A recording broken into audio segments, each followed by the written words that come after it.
iyi campany Eve ari kuvuga ngo igiye gusenyuka, Eve mbona ari mukuri kandi njyewe n'ikintu namaze kubona cyo nuko uriya mama Yanick azaba umukene nawe akena amenye ukuntu ubukene bumera, kuko ataba umukene muri iyi filime cyangwa se muri iyi comedy sha yahita ibiha. Bigomba kuzagaragara yarakinnye na yarakubiswe n'iyi campany. Iki nicyo gihe ngo iyi campany isenyuke, ibintu byose bisubire kuri zeru, bazongere bahere kuri zeru. Noneho kuko Yanick yifitiye ubwenge bwenge, ndaceka ko Yanick naramuka agarutse buriya bwenge afite buzamufasha kongera gukreating ibindi bintu bishya kandi agere kuri byinshi. Noneho azagera kuri byinshi, ndakeka ko Yanick azaba n'umukire kurusha hari iwabo. Ikindi noneho Yanick azasigara ari uri gufasha iwabo kugira ngo bazamuke bagere ku yindi step, bagiraho bava bagere naho bagera.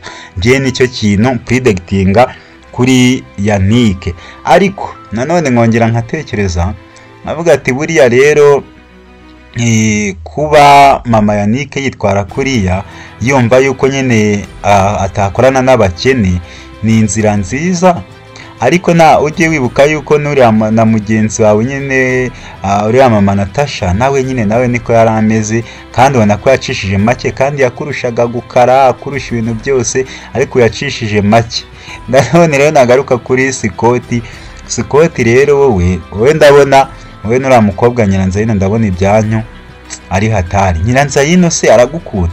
Ese Nyiranzayi niba ukunda Scott wakwitonze koko wakwihanganya ibyo bintu, iryo banga wumvise, ndabizi neza kumvise ise wa Scott ariko bimubwira yuko ari umwana, amubwira ngo yitonde. Nyiranzayino wakwihanganye iryo hango ukaribika cyangwa ukarimira ntuzigere urivuga, kuko nurivuga uzaba wiciye umusheri wawe kandi urabizi ko agukunda nawe uramukunda. Nese ubwo nujya kumuteranya na nyirabuja cyangwa se ukajya kumuteranya muzaba mukikundanye, kuko muzaba mukundana muvuga ngo mukundana mute. Mushana no gukomeza gukundana kuko uyu muntu yakunze undi aramukunda, ariko nawe nyine tuzajya tukuveba tuvuga ati niwe watumye bira byose biba, niwe ntandaro yabyo. Rero ubyihorere gusa. Urabona mama Natasha nawe babisabwe ati bivuge mama Natasha, kugira ngo nawe rero numva yuko ari umwana wawe ushaka kugira ngo mwange bizakugora, kuko impamvu bizakugora uriya mwana wabirahiriye ku mutima uvuga ati nzamufata nk'umwana wanjye. Rero zihangane numenye ko atari no mwana wawe uzacishe make, kandi ndabizi ko Scott azagukiza nawe uzacishe make.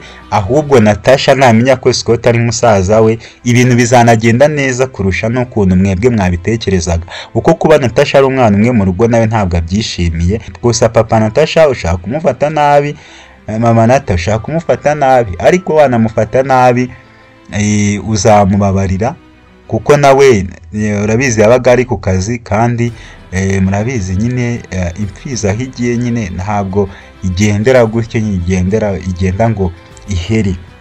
Rero reka nkusuhuze wowe ukunda The Manifest TV, mwurarikira kora subscribe, share, comment, like kugira ngo ibintu byose bigende neza cyane. Nge rero nitwa Justin Mind, nkaba nagarutse kugira ngo nkubwire bumwe mu bisesenguzi bwanjye kuri comedy My Heart kaba ari imwe muri comedy zikinwamo na bamwe mu byamamare bigiye bikomeye, aho iri interested cyane ugendeye nyine ku bantu bakinamo, cyane kubona ko harimo harimo ibintu byitwa amakupe, aho nyine byamaze no kugera ukabona nyine iyi comedy maze kuba ikintu kijyanye n'amakupure gusa. Ariko nanone hakabamo abantu bafite inkundo, abahungu bakundana, abahungu n'abakobwa bakundana, ingo nyine ni ikintu nyine nabonye ko muri My Heart harimo ikintu cya creativity, ari nako shimira big man Killamana, umwe mu bantu nyine bafite uburyo bafite intekerezo zagutse, cyane kutugendeye nyine mu myandikire ye. Ubona ko Killamana nyine ni umwe mu bantu bandika neza cyane. Imyandikire ya My Heart, urebye My Heart kuva yatangira kugeza n'uyu munsi aho imaze kugera, nicyerekana yuko harimo ikintu cya creativity. So rero njyewe mita predicting what is behind, what can be in front of us, mbere y'iyi My Heart mumaze kureba tugeze ku gice cya 277 uhita utekereza 278 bizaba bimeze bite. Aha rero bizaba bimeze bite, nakunze amakupure agiye arimo hano, nakunze couple ya Yves ndetse na Nina, kini kandi nakunze couple nanone ya Nana ndetse na Bobo, ariko nanone mbere gato nanone nakunze uburyo Dave nawe yahasorinze. Murabizi ubwa mbere akundana na Nana bikanga, ubwa kabiri agakundana na Bella bikanga, akongera akagaruka agakundana na Benita naho bikanga. Aka kantu nyine kagiye karimo kerekana nyine Dave haso yagiye ahura nazo. Ikindi kandi murabibona ko Dave ni umwe mu bantu bafite inshuti y'umujyanama we, murabona ko akundana na Navi, ariko Navi ntabwo ajya mubera umwana mwiza. Nicyo kintu namaze kubonamo, Navi ntabwo ubera umwana mwiza Dave. Bigaragara ko Dave akugira inama, akagufasha muri kimwe, akaguhishira ibanga. Urabizi yuko Mark aramusabenye yuko ateye inda byaba ikibazo, ariko Dave ni umwana mwiza kabisa, ariko we mbona utamubanira neza. Ubona yuko Dave agerageza guhisha ibanga ryawe, agerageza kugukunda, agerageza kukwereka yuko agukunda, ariko wowe man niyo kuvuga ngo Benita ni mushiki wawe, ukaba nyine utamuha n'inshuti yawe cyangwa se ngo wumve ko yakundana na Dave, man Navi ntabwo ngaho umubanira neza cyane. N'indi nshuti nyine iramutse igize nk'umukunzi ari nkanjye, ngewe sinzi ko byakunda urukundo rwa Navi ndetse na Dave. Gusa Dave ni umwe mu bantu bihangana, ubona ko bagira ibitekerezo byagutse, ndetse akaba ari n'umwe mu bantu berekana ko anytime ibintu bishobora guhinduka. Zira haso agenda ahura nazo zishobora kuzatuma in future ibintu bigenda neza cyane, kuko byanze bikunze ugomba guhasoringa kugira ngo ugire ikintu ugeraho. Tugarutse kuri Manka rero, nawe ni umuntu uri seriye. Manka ni umuntu uri seriye kandi ubona yuko abatekereza kure, kandi noneho ikindi Manka nta bintu by'ubwana ajyamo. Wabonye yuko we yagerageje kubwira Benita ati ni gute Dave yasigariye se kuri uwo muhungu wawe w'umunyamahanga, ariko mu gihe Navi nyine we yumva yuko uri umunyamahanga ari we waza imbere. Ariko man njyewe Manka nawe ibitekerezo bye narabishyigikiye cyane, ariko nanone Navi ugibuka yuko Dave aramutse nyine nuko Dave agira umutima mwiza ashatse kukuvamo, nawe byakubera bibi cyane. Rero mwebwe nicyo kintu nabonye nyine, mwebwe mushaka kwanga Dave, muri gutuma uvuga ngo nakune na sister wawe, kandi ukibagiza ko Dave ari umwe mu bantu bakubikiye ibanga. Dave ni umwe mu bantu uzahura n'ikibazo muri party zizakurikira, nuhura n'ikibazo uzitabaza Dave, kuko ni ukugira inama. Naho ndi muntu ufite uzakugira inama, Dave utanamufite byaba bibi cyane. Tugaruke kuri couple rero ya Yves ndetse na Nina. Yves na Nina nabo ni bamwe mu bantu byatangiye nyine, ubona yuko Yves ari umwe mu bantu bagira ubwoba, ubona yuko ari nkaho ari ubwa mbere agiye mu rukundo, ariko bikajya bigenda ubona ko ari kujya bizamo cyane, abizamo neza. Abandi ati Chris kuki Nina yamwanze. Nyine Chris nawe ni umwana mwiza, ariko buriya nyine ntabwo ari yari type ye, ariko nyine byagiye bigaragara yuko Nina yari yarakunze Yves, kandi noneho Nina yakunze Yves amukundiye uko ari, ntabwo yamukundiye amafaranga, ntabwo yamukundiye ibindi bintu, yamukundiye uko ari. Rero nicyo bita urukundo, kandi ikindi ubona yuko urukundo rwabo rugenda gake cyane, ntabwo rugenda rukugutse. Ikindi noneho mwabonye yuko mama Yanick na papa Yanick nawe ni umwe mu bantu bagerageza gutinya umugore.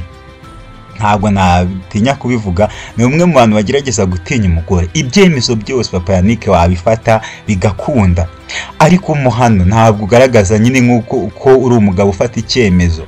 Ujya kubona ukabona nyine ibintu byose usa nkaho utegekwa, kandi uri boss. Yego gutegeka umugore si byo, ariko utuntu twinshi nyine tugaragara yuko nyine papa Yanick usa nkaho uri ku ruhande. Ni gute birukana abakozi mu kazi kandi ari we business yasigiwe? Ese iyo business nibamara kwirukana Dave, nibamara kwirukana n'abandi bantu nagiye numvana na secretary, iyo business mwumva yuko izasigara ikiri business? Ese niba Yanick ko muzi ibintu yakoze afata secrétaire muzi ibintu yakoreye Yanick cyane cyane murabizi Yves na Nina ukuntu byagenze secrétaire kugira ngo namwe ababikiye nibanga Yves uzi umuti secrétaire yagukoreye gusa wowe nta ruhare ubifitemo kuba bagenda ariko mu byukuri muzehe papa Yanick ibi byose niwe ugomba kubirangiza ukemeza ko abantu bakozi bagomba kugumamo cyangwa bagomba kugenda. Ako ni akantu nako tugomba kurebaho cyane. Nanone reka tugaruke kuri Jojo rero ni umwe mu bantu nanone bafite umumaro ukomeye cyane muri iyi comedy kuko Jojo ni umwe mu bantu batekereza kure. Jojo ni umwe mu bantu utatinya kuvuga ko ari umubyeyi wawe bitewe nuko afite ibitekerezo byagutse. Ni umwe mu bantu nyine nawe wareba ukifuza ati uyu nguyu nanjye yaba mama wanjye bitewe nuko ubona nyine ibitekerezo bye biri hejuru. Ni umubyeyi koko, ni wa muntu avuga ngo ni masenge koko cyangwa ni mama wacu nyine ukumva nta ubifitiye proud bitewe n'uburyo ibitekerezo bye byagutse, uburyo nyine ubona ibitekerezo bye biri hejuru. Nanone kandi tukiraho nanone hano mu rugo iwabo Dogiteri Nsabi, Nina ndetse na Jojo ahangaha babanye neza, bagaragaza urukundo kandi bagaragaza ko bakunda neza umuvandimwe wabo. Mwe gusa iyi ni imwe muri komediyani mu gihugu cy'u Rwanda ikunzwe n'abantu batari bakeya, nimba mbeshya mu mbeshyuze, iyi ni imwe muri komedi zikunzwe n'abantu benshi cyane hano mu gihugu cy'u Rwanda. Nanone kandi ntabwo nagenda ntavuze kuri Kasha Chris. Wowe Kasha rero ikintu nakubonyeho pe wabikinnye neza, wabitwaye neza cyane, ariko wibuke yuko Yanick bamuhoye ubusa. Yanick yabaye inzirakarengane kuri wowe kuko Yanick nta kosa yigeze gukorera. We waramufashe nyine umukorera biriya uramwica, uzi ko wanamwishe, swinzi nimba uzi ko yigeze yanakize, ariko ibintu wakoreye Yanick ntabwo ari byo. Yanick ni umwana witonda, yakweretse ko yahindutse, akwereka ko buri kimwe cyose kuri we nta ruhare yakigizemo, akwereka buri kimwe cyose, yemera kugufasha icyo ushaka cyose kubera ko yari yarahindutse kandi yikundira umwana we kandi yumva bazabana ubuziraherezo. Ariko we wabirenzeho uravuga ati reka nze muhige mbari we ndangiza mbere, kandi warabikoze. Sinyeka ko wagiye utazi ko yapfuye. Kasha rero umutima wawe mubi, none ubu ngubu uri kwinjirira Chris kugira ngo ugire ute, uri kwinjirira Chris kugira ngo utangire nyine umwongoze umubeshya yuko nyine ibintu byakemutse, ariko yanze bikunze Chris nawe nyine azaba umunyabwenge. Ndabizi neza ko Chris nawe ari umunyabwenge kandi areba kure, kandi nawe yabyibuka yuko wamubwiye yuko uzabarangiza bose umwe kuri umwe. Ariko sinyeka ko Yanick naza Imana izamufasha azibuke ko ari wowe, nibuka ko ari babimukoreye. Sinzi ko Yanick kandi nanabyibuka, ndabizi neza ntabwo azihorera, ntabwo azakwihoreraho, ahubwo undi muntu azamuhorera mu kimbo cye kuko Yanick umutima afite. Nkurikije uko namubonye mu gice gitaha, mu gihe azaba yamenyekanye cyangwa yamenye n'uwamukoreye biriya, Yanick ntabwo ashobora kwihorera kuko umutima afite ntabwo uzatuma ahinduka ku buryo yakwihorera kuri Kasha.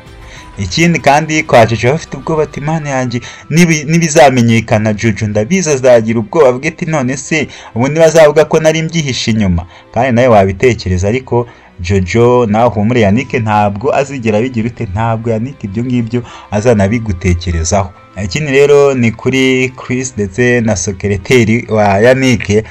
Aba nabo ni bamwe mu bantu b'abayifluencer bayerekanye urukundo rukomeye. Ikintu namukundiye secrétaire wa Yanick, byagaragaye ko nyine yaje kwereka Chris urukundo nyuma y'ubwo yari afite undi mukunzi, ariko nyuma nakunze uburyo yaje kugera ahantu nyine nawe aza kwisanga yakunze. Ni ikintu nanjye narebye navuga ati cyazi kano kantu nta kantu n'undi muntu yakunda. Nicyo kintu nakundiye uriya musekreteri wa Yanick mu rukundo rwe na Chris. Nicyo kintu namukundiye, kandi noneho ubu ngubu babonye ko Chris uri mu nzira nziza. Wihangane najya kubwira ngo usohoke Chris, ujye ugenda pe, uzambarire mutazashwana kuko wababaza abantu benshi muramutse mushwanya. Yaraje iwawe mugashwana mani, wababaza abantu benshi cyane pe. Ubigendemo gake utazatuma nyine uwo mwana gucika, umutware nyine nk'uko umukunda nyine umutware gake nk'amata y'abashyitsi, utazatuma agucika. Noneho tugarutse nanone kuri Dave rero wowe urabona uriya mukobwa ikintu nagukundi uri karume, ahubwo byamubabaje kubera yuko yatekereje ko atase burya nari nzi ko azababara none ntiyababaye. Ahubwo nanone rero Bera nzi ko Benita na Bera bagiye kuganira, akamubwira ati Bera akamubwira ati wabonye se njyewe yarandiriye akamara umwaka ugira ngo nawe niko bizagenda. Ako se man Benita kuki utibuka icyo kintu nyine ngo nagitekereze uvuge ati kuba yaraririye Bera ntabwo uze ko nazakuririra, ahubwo umenye yuko uhita utekereza ko ati cyako cyaza ashaka ko yarakundaga cyane Bera kundusha. Aho rero nicyo cyane agwaye motivation kigatuma wongera ugakunda Devu, kuko uriya muhungu utegereje sha ndishoba yuko uriya muhungu ataje ari waje kureba, ahubwo hari ni kwa kuri nyine umuntu ba mwarakundanya akaza yiziye mu bindi, wowe ugahita uvuga ati nijyaje kureba. Uriya muhungu ntabwo araje kureba, nubwo wamuhaye isezerano nawe na Devu wararimuhaye, kandi n'abantu bakundana ngo we kutagirana amasezerano. Kandi isezerano rya mbere ntabwo isezerano rya mbere ari ibyo muvuze n'umunwa gusa, ahubwo isezerano ni ku mutima. Ushaka gusezeranya umuntu umubeshya, ibyo bibaho kuko twese turi abantu, ariko ushaka no kuba uri kubwira Devu gutyo ngo aramusezeranije uwo muhungu, kandi mu by'ukuri uri kugira ngo nyine Devu agende ukundane ngo n'umudiaspora. Reka tuzarebe uwo mudiaspora wawe rwose Benita, reka dutegereze tuzabiha amaso. Ariko nanone reka twereke kuri Bugiye bija na madamu we. Uriya nyirinzu ni umwe mu bantu nyine ubona ko nyine ni babandi bibwira ko ari abakiriya bakungujumba, nyamara nta n'ikintu bafite. Bugiye bija ni umwe mu bantu bagira umutima mwiza, n'undi muntu wese yavuga ati cyaze uyu muntu ikintu yakoze nicyo. Icyo predictinga kuri njyewe nzi ko Bugiye bija we komereza mwizo nzira, komeza ufashe Yanick mu gihe kizaza. Yanick bitewe n'umutima yigirira, ndabizi neza ko Bugiye bija uzaba umuntu ukomeye, kandi uzahita umenyekana, uzabikirangirire ubwo bukene urimo mu gihe kizaza, uzaba uba mu nzu yawe, uba no mu mujyi, kuko nkeka yuko Yanick atazatuma uba mu icyo cyaro n'ibintu wamukoreye. Noneho kuri campany, noneho iyi campany Dave arimwo ari kurwanira ngo bari kumwirukana, iyi campany Eve ari kuvuga ngo igiye gusenyuka. Eve mbona ari mukuri, kandi njyewe n'ikintu namaze kubona cyo nuko uriya mama Yanick azaba umukene, nawe akena amenye ukuntu ubukene bumera, kuko ataba umukene muri iyi filime cyangwa se muri iyi komedi sha yahita ibiha. Bigomba kuzagaragara yarakinnye na yarakubiswe n'iyi campany. Iki nicyo gihe ngo iyi campany isenyuke, ibintu byose bisubire kuri zeru, bazongere bahere kuri zeru. Noneho kuko Yanick yifite ubwenge bwenge, ndakeka ko Yanick naramuka agarutse buriya bwenge afite buzamufasha kongera gukreating ibindi bintu bishya, kandi agere kuri byinshi. Noneho azagera kuri byinshi, ndakeka ko Yanick azaba n'umukire kurusha hari iwabo. Ikindi noneho Yanick azasigara ari uri gufasha iwabo kugira ngo bazamuke bagere ku yindi step, bavugiraho bava bagere naho bagera. Ngiye nicyo kintu predictinga kuri Yanick. Ariko nanone nkongera nkatekereza navuga ati buriya rero kuba mama Yanick yitwara kuriya, yumva yuko nyine atakorana n'abakene, ni inzira nziza. Ariko ujye wibuka yuko nuriya na mugenzi wawe nyine uriya mama Natasha nawe nyine nawe niko yari ameze, kandi ubona ko yacishije make, kandi yakurushaga gukara, akurusha ibintu byose, ariko yacishije make. Nanone rero nagaruka kuri Scott rero wowe ndabona wowe nuriya mukobwa Nyiranzayino, ndabona ibyanyu ari hatari. Nyiranzayino se aragukunda? Ese Nyiranzayi niba ukunda Scott wakwitonze koko, wakwihanganya ibyo bintu, iryo banga wumvise, ndabizi neza kumvise ise wa Scott ariko mubwira yuko ari umwana, amubwira ngo yitonde. Nyiranzayino wakwihanganye iryo banga ukaribika cyangwa ukarimira, ntuzigere urivuga, kuko nurivuga uzaba wiciye umusheri wawe, kandi urabizi ko agukunda nawe uramukunda.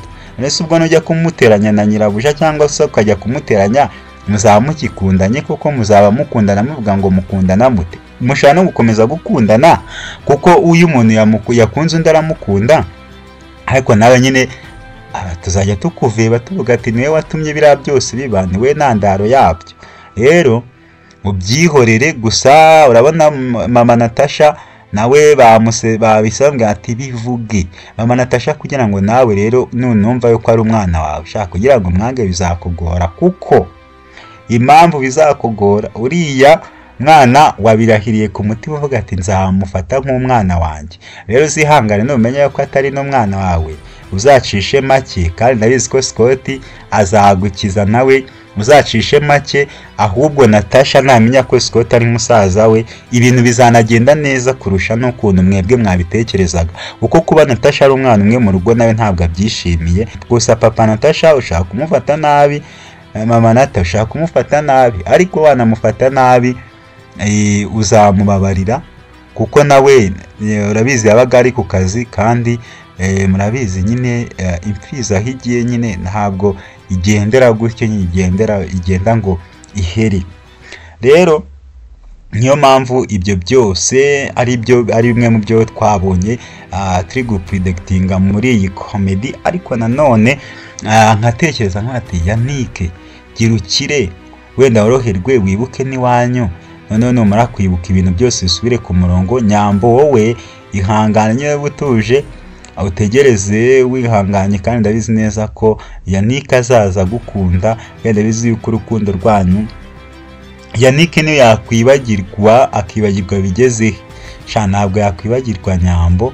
Kandi Yanick nawe ni umuntu w'umutima mwiza, kandi ni ikintu cyerekana ko tuzatugenda tubahereza update cyane cyane kuri sinema zimwe na zimwe zigenda zisohoka mu Rwanda. Tuguha update ku bijyanye n'abakinnyi, tuguha update ku bintu byose nyine biba biri kugenda bivugwa hirya no hino, cyane mu myidagaduro ndetse no muri sinema hano mu gihugu cy'u Rwanda. Nje rero ni MGM Just in Mind, tuba twabanye nyine ngenda nkuhereza update zigiye zitandukanye, ngusesengurira ku tuntu twinshi tugiye dutandukanye. Ariko ngiye mba nabuze ngo reka ne kubihisha, ahubwo nze mbishyire hanze, kiri ukuri kwanjye hanze, kugira ngo abantu bose nyine bamwe babisobanukirwe, bamenye wagwana bimeze bite. Rero ciao kuri share, subscribe, comment, like kuri The Mind First TV, kugira ngo ibintu byose bikomeze bigende neza cyane. Ciao na hubutaha.